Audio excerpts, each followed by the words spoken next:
आज के इस वीडियो में हम आपको डिजाइनर स्लीव की कटिंग और स्टिचिंग करना सिखाएंगे।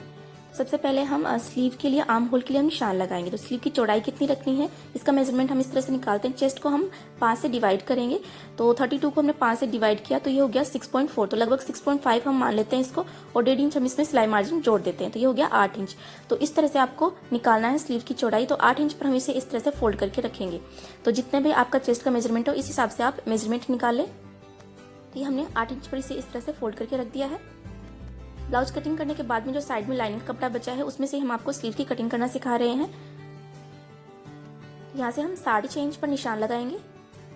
जो कपड़ा कम रह गया है उसमें हम बाद में जॉइंट लगा लेंगे। तो 6.5 इंच पर हमने निशान लगा दिया है, सीधी लाइन ड्रॉ कर देते हैं। अब हम स्लीव की लेंथ के लिए निशान लगाएंगे। तो स्लीव लेंथ हम रख रहे हैं 4 इंच, इसमें हम 1 इंच सिलाई मार्जिन के लिए ऐड करेंगे, तो ये हो गया 5 इंच। तो यहाँ से हम 5 इंच पर निशान लगा लेते हैं। यहाँ से 5 इंच पर निशान लगाकर सीधी लाइन ड्रॉ कर देते हैं। जितनी भी आप स्लीव की लेंथ रखें उसमें आप 1 इंच सिलाई मार्जिन ऐड करके इस तरह से निशान लगा सकते हैं। अब हम कैप हाइट के लिए निशान लगाएंगे। तो चेस्ट को हम डिवाइड करेंगे 12 से, तो 32 को 12 से डिवाइड किया तो ये होगा 2.6, तो लगभग 2.5 इंच पर हम निशान लगा लेते हैं। तो इस तरह से आप किसी भी साइज के लिए स्लीव का कैप हाइट निकाल सकते हैं इस फॉर्मूले से। अब यहाँ पर जो हमने निशान लगाया है इसको ऊपर वाले निशान से इस तरह से तिरछी लाइन ड्रॉ करके मिला देते हैं। अभी जो हमने तिरछी लाइन ड्रॉ की है इसका हम सेंटर पॉइंट निकालेंगे। तो इस तरह से इंच टेप को रखेंगे और इसे हम इस तरह से फोल्ड करेंगे। तो इस तरह से हम इसका सेंटर पॉइंट निकाल लेते हैं। अब इस पॉइंट से हम बाहर की तरफ आधा इंच पर निशान लगाएंगे और ऊपर से हम थोड़ा सा कर्व बनाते हुए इस तरह से लाइन ड्रॉ करेंगे और इस पॉइंट से नीचे की तरफ सीधी लाइन ड्रॉ कर देते हैं। तो इस तरह से हमने बैक आर्म होल के लिए शेप ड्रॉ कर ली है। अब इस लाइन से नीचे की तरफ हमारा रहेगा 1.5 इंच सिलाई मार्जिन। ये हमने बराबर से कपड़ा लिया था, तो ये हमने सिलाई मार्जिन के लिए निशान लगा दिया। स्लीव राउंड के लिए निशान लगाएंगे। स्लीव राउंड हमारे पास है 9 इंच, इसका हाफ करेंगे तो ये हो गया 4.5 इंच। अब यहाँ से भी हम सिलाई मार्जिन के लिए निशान लगाएंगे 1.5 इंच पर। अब यहाँ से हम फिटिंग वाले निशान को फिटिंग वाले निशान से मिला देते हैं और मार्जिन वाले निशान को मार्जिन वाले निशान से, और अब हम इसे कट कर लेते हैं। तो हमने बैक आर्म होल के लिए निशान लगाया, तो बैक आर्म होल से इसे हम पहले कट कर लेते हैं। ऊपर की तरफ सेंटर पॉइंट पर इस तरह से कट लगाकर मार्किंग करेंगे, और अब हम इसका फ्रंट आर्म होल भी कट कर लेते हैं। तो ये हमने इस तरह से फ्रंट आर्म होल भी छांट लिया है इसका। अब यहाँ पर जो कपड़ा कम रह गया है, तो जो एक्स्ट्रा कपड़ा निकला है साइड से उसमें से हम कपड़ा निकालकर बाद में हम इसके ऊपर जॉइंट लगा लेंगे। अगर आपके पास इस तरह से कपड़ा कम पड़े तो आप इस तरह से जॉइंट लगा लें, और अगर आपके पास कपड़ा पूरा है तो जॉइंट लगाने की जरूरत नहीं पड़ेगी। तो यहाँ पर हम इसके ऊपर सिलाई लगाकर यहाँ से जॉइंट लगा लेंगे। तो बराबर से इसे छांट लेते हैं। अब हमारा जो मेन फैब्रिक है उसके ऊपर हम स्लीव की कटिंग करेंगे। तो इस तरह से हम इसे 4 लेयर में फोल्ड करके रखेंगे। ये जो हमने स्लीव कट की है इसको हम इसके ऊपर इस तरह से रखेंगे, इस तरह से बराबर से रखेंगे और इसे कट कर लेते हैं। तो जो मेन फैब्रिक है उसको हम थोड़ा सा एक्स्ट्रा ही कट करेंगे, क्योंकि सिलाई लगाते समय ये थोड़ा इधर उधर हो जाता है, इसलिए हमने थोड़ा सा एक्स्ट्रा कट कर लिया है इस तरह से। इस तरह से ये हमने मेन फैब्रिक की भी स्लीव कट कर ली है। अब ये जो लाइनिंग वाली स्लीव है इसमें जो कपड़ा कम पड़ गया था इसके ऊपर हम सिलाई लगाकर इसे जॉइंट कर लेते हैं।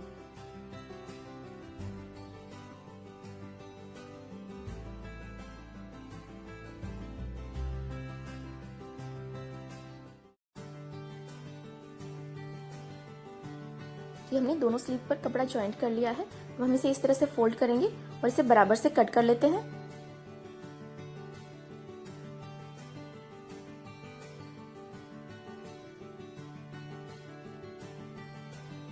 अभी जो लाइनिंग का कपड़ा है इसके ऊपर ही हम स्लीव के लिए पहले डिजाइन कट कर लेते हैं।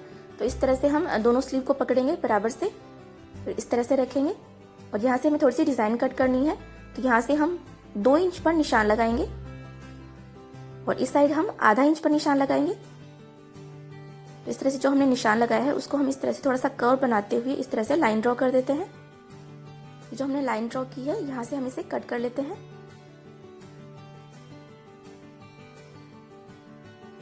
तो देखिए इस तरह से हमने डिजाइन कट की है इसके ऊपर। अब जो मेन फैब्रिक है उसको हम इस तरह से रखेंगे, सीधा साइड ऊपर की तरफ रखेंगे, और ये जो लाइनिंग वाला कपड़ा है इसका सीधा साइड हम सीधे साइड की तरफ रखेंगे। इस तरह से रखना है इसको, और इसके ऊपर हम सिलाई लगा लेते हैं इस तरह से। तो दोनों स्लीव पर हम इसी तरह से सिलाई लगाकर तैयार कर लेंगे।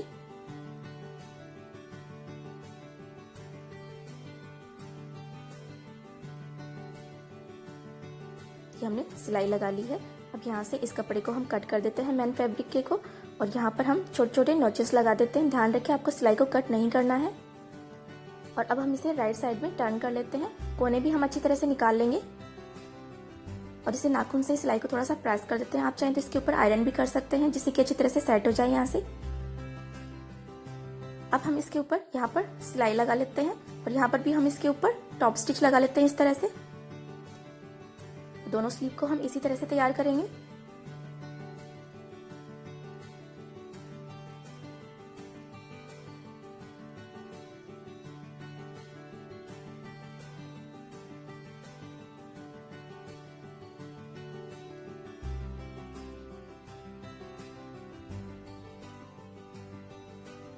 एक्स्ट्रा फैब्रिक को कट कर देंगे। तो जो लाइनिंग की स्लीव हमने कट की है इसके बराबर से हम इसे कट कर लेते हैं।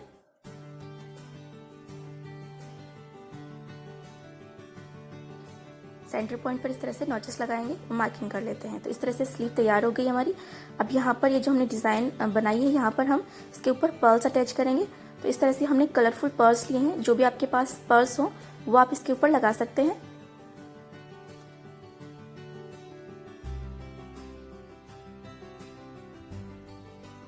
इस तरह से हमने धागे से ये पर्ल्स अटैच कर लिए यहाँ पर और यहाँ पर सिलाई लगाकर हम इस धागे को पक्का कर देते हैं।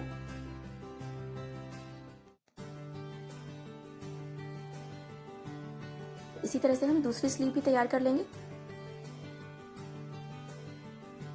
तो देखिए हमने दोनों स्लीव इसी तरह से बनाकर तैयार कर ली हैं। स्लीव का जो फ्रंट आर्म होल है उसके ऊपर हम इस तरह से छोटा सा कट लगाकर मार्किंग कर लेते हैं। अब हम स्लीव को ब्लाउज पर अटैच करेंगे। कि हमने ब्लाउज स्टिच कर लिया है और जो ब्लाउज का फ्रंट आर्म होल है उसकी तरफ हम स्लीव का फ्रंट आर्म होल स्टिच करेंगे और बैक आर्म होल की तरफ हम स्लीव का बैक आर्म होल। और यहाँ पर स्लीव पर जो हमने सेंटर में कट लगाया है उसको हम शोल्डर पर इस तरह से बराबर से रखेंगे और दोनों साइड इसी तरह से हम स्लीव अटैच कर लेते हैं। इस तरह से मेजरमेंट निकालकर आप किसी भी साइज के ब्लाउज, कुर्ती, टॉप के लिए आप स्लीव कट कर सकते हैं। तो बिल्कुल परफेक्ट तरीका है ये स्लीव कट करने का। इसमें बिल्कुल भी छोटी बड़ी नहीं रहेगी, बिल्कुल बराबर से आपकी स्लीव कट कर तैयार होगी। तो देखिए एक तरह से हमने स्लीव अटैच कर ली है इसके ऊपर। तो देखिए बिल्कुल बराबर से ये स्लीव अटैच हो गई है। दूसरी साइड भी हम इसी तरह से स्लीव अटैच कर लेते हैं।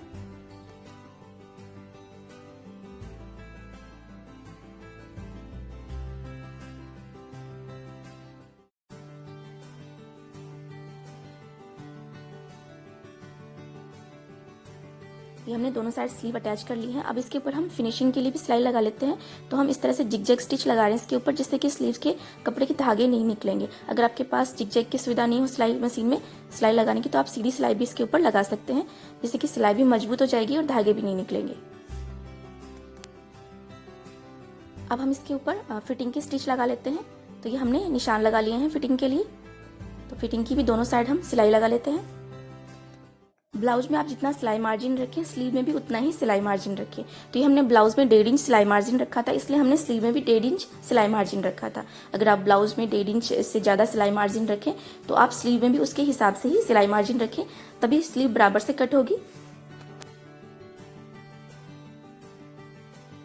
इस तरह से हमने फिटिंग की सिलाई भी लगा ली है और बहुत ही अच्छी डिज़ाइनर स्लीव बनकर तैयार हुई है। और ये हमने ब्लाउज के पीछे मैचिंग की लटकन हमने बनाई है। तो इसका वीडियो हमारा पहले हो चुका है। इस वीडियो के डिस्क्रिप्शन बॉक्स में हम उस वीडियो का लिंक दे देंगे, आप वहाँ से देख सकते हैं या फिर आप हमारे चैनल जेएस फैशन बुटीक में भी इसका वीडियो देख सकते हैं। तो अगर आपको हमारा आज का ये स्लीव कटिंग और स्टिचिंग का वीडियो अच्छा लगा हो तो इसे लाइक और शेयर ज़रूर कीजिएगा।